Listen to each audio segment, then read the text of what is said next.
जय हिंद। आप सभी का मेरे डिफेंस चैनल पे स्वागत है। तो आज के डिफेंस अपडेट वीडियो में हम 3 सबसे महत्वपूर्ण टॉपिक के बारे में डिस्कशन करने वाले हैं। तो जो वीडियो की पहली अपडेट है वो रशिया के इलेक्ट्रिक वॉरफेयर की बिनी को लेकर आ रही है।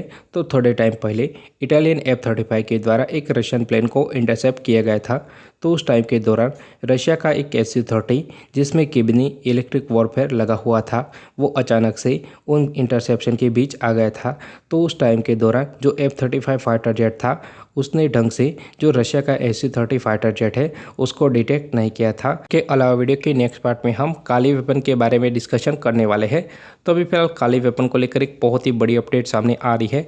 तो अभी फिलहाल काली वेपन का जो एयरबोर्न वेरिएंट है उसको डेवलप किया जा रहा है और उसके अभी फिलहाल टेस्ट ट्रायल भी चालू है। तो इसको लेकर एक बहुत ही बड़ी अपडेट सामने आ रही है। इसके अलावा जो वीडियो की तीसरी अपडेट है वो ब्रह्मोस मिसाइल के एक्सपोर्ट को लेकर आ रही है। तो हमने पिछले वीडियो में भी बताया था कि भारत की जो ब्रह्मोस मिसाइल है वो एक्सपोर्ट मार्केट में बहुत ही बड़ा कारनामा कर सकती है। तो अभी फिलहाल फिर से ब्रह्मोस मिसाइल को लेकर एक बहुत ही बड़ी अपडेट सामने आ रही है। तो अभी फिलहाल जो वियतनाम है वो भारत की ब्रह्मोस मिसाइल को खरीदने में बहुत ही ज़्यादा इंटरेस्ट शो कर रहा है और बहुत ही जल्द इस डील के ऊपर साइन हो सकती है।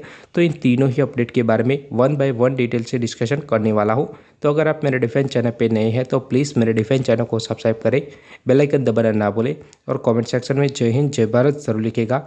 और इसके अलावा अगर आपको मेरा डिफेंस के रिलेटेड कंटेंट अच्छा लगता है तो मेरे वीडियो को लाइक भी कर सकते हो। उसके अलावा बात करें तो आपको डिफेंस के रिलेटेड कोई भी क्वेश्चन हो तो आप अपना क्वेश्चन कमेंट सेक्शन में ज़रूर लिखिएगा, जिसका आंसर मैं अपने आने वाले वीडियो में दे दूंगा। तो आज की डिफेंस अपडेट वीडियो को शुरू करते हैं। अमेरिका का F-35 फाइटर जेट है वो क्या उतना ज़्यादा कैपेबल फाइटर जेट है कि जितना अमेरिका के द्वारा पूरी दुनिया में बताया जाता है। और इसके अलावा बात करें तो F-35 फाइटर जेट में रोज़ नए नए ग्लिचेस और बग्स देखे जा सकते हैं। और इसके अलावा बात करें तो कई सारी प्रॉब्लम F-35 में आती रहती है। उसके अलावा बात करें तो F-35 फाइटर जेट के साथ एक घटना हुई, उसके बाद F-35 की क्षमताओं के ऊपर कई सारे सवाल उठ रहे हैं। तो यह घटना है कि जो इटालियन का F-35 फाइटर जेट था उन्होंने रशिया के एक प्लेन को इंटरसेप्ट किया बाल्टिक सी के ऊपर। उसके बाद क्या हुआ कि अचानक से एक रशिया का Su-30 फाइटर जेट इन इंटरसेप्शन के बीच में आया।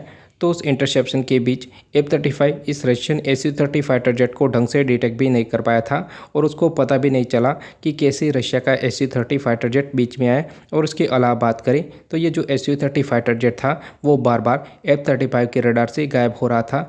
यानी कि बात करें तो जो रशिया का Su-30 फाइटर जेट था उसमें किबनी इलेक्ट्रिक वॉरफेयर लगा हुआ था, जिसकी वजह से F-35 के रडार से बार बार गायब हो रहा था। उसके अलावा बात करें तो जो F-35 फाइटर जेट था वो रशिया के Su-30 फाइटर जेट को ढंग से डिटेक्ट तो नहीं कर पा रहा था, पर जो Su-30 फाइटर जेट है उसकी रेंज में बड़ी आसानी से F-35 फाइटर जेट आ रहा था। तो ओवरऑल बात करें तो जो F-35 है वो 5th जनरेशन फाइटर जेट होने के बावजूद भी रशिया के Su-30 फाइटर जेट को ढंग से डिटेक्ट भी नहीं कर पा रहा था। और उसके अलावा बात करें तो इस सिचुएशन से जो इटालियन F-35 फाइटर जेट था वो बाहर निकल गया, क्योंकि वो ढंग से Su-30 को डिटेक्ट नहीं कर रहा था। और उसके अलावा बात करें तो जो Su-30 फाइटर जेट थे वो बहुत ही अग्रेसिव मनूवर को भी परफॉर्म कर रहा था। और आप सभी को पता होगा कि जो रशियन फाइटर जेट होते हैं वो कितना ज़्यादा मनूवरेबल होते हैं। इस चीज़ की वजह से जो इटालियन F-35 फाइटर जेट था वो इस इंटरसेप्शन से हट गया। उसके अलावा बात करें तो सुखोई 30 फाइटर जेट में किबनी इलेक्ट्रिक वॉरफेयर लगा हुआ था, जिसकी वजह से F-35 उसको डिटेक्ट नहीं कर पा रहा था। और उसके अलावा बात करें तो रशिया के द्वारा जो एक किबनी इलेक्ट्रिक वॉरफेयर है वो भारत को सुपर सुखोई अपग्रेडेशन में भी ऑफर किया गया है। तो एक तरह से बात करें तो अभी फिलहाल जो रशियन वेपन है वो पूरी तरह से आउटडेटेड नहीं हो गए हैं। उसके अलावा बात करें तो इस तरह के इंसिडेंट्स के बाद यह प्रूव होता है कि रशियन वेपन अभी फिलहाल कितने ज़्यादा एडवांस है। और इसके अलावा बात करें तो जो वेस्टर्न मीडिया दावे करते हैं कि रशियन वेपन अभी फिलहाल कबाड़ है और किसी भी काम के नहीं है, वो इस तरह के इंसिडेंट्स के बाद जो उनकी बातें होती है वो पूरी तरह से गलत साबित हो जाती है। इसके अलावा बात करें तो इस तरह के इंसिडेंट्स के बाद कहीं ना कहीं अमेरिका के F-35 फाइटर जेट के ऊपर भी सवाल खड़े हो सकते हैं, क्योंकि अमेरिका के द्वारा यह दावा किया जाता है कि F-35 फाइटर जेट अनबीटेबल है और इसके इसके अलावा बात करें तो यह बड़ी आसानी से रशियन जेट को काउंटर भी कर सकता है और रशिया के जो इलेक्ट्रिक वॉरफेयर है इसके अगेंस्ट में काम भी कर सकता है।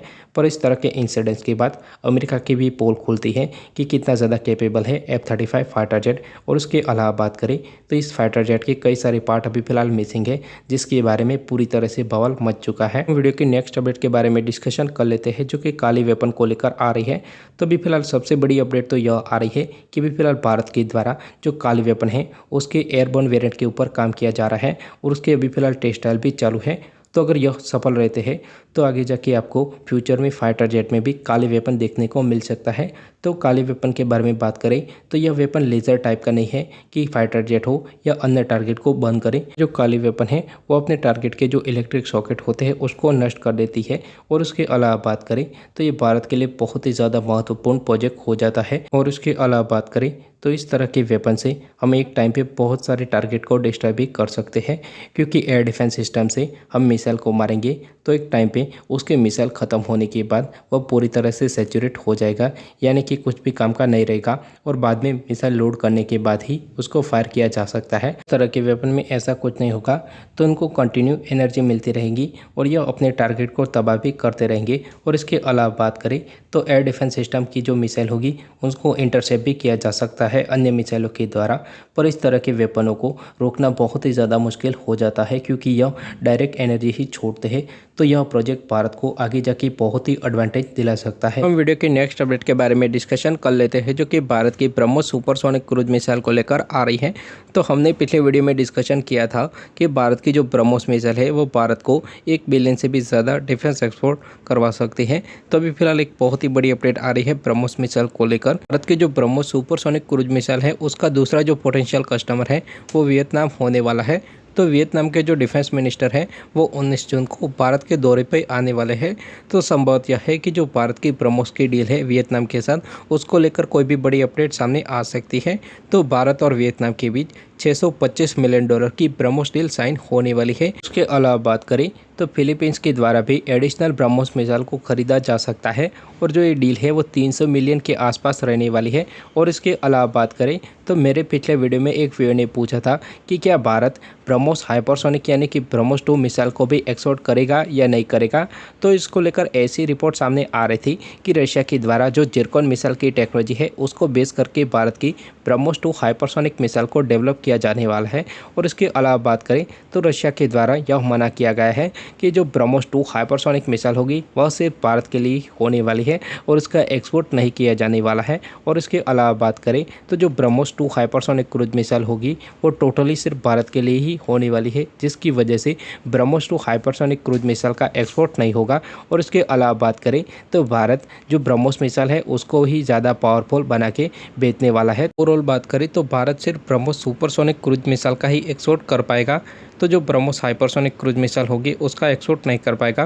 और उसके अलावा सुपरसोनिक क्रूज मिसाइल में भी जो 300 किलोमीटर से कम रेंज वाली मिसाइल होगी उसका ही सिर्फ एक्सपोर्ट कर सकता है, क्योंकि MTCR की गाइडलाइन आ जाती है।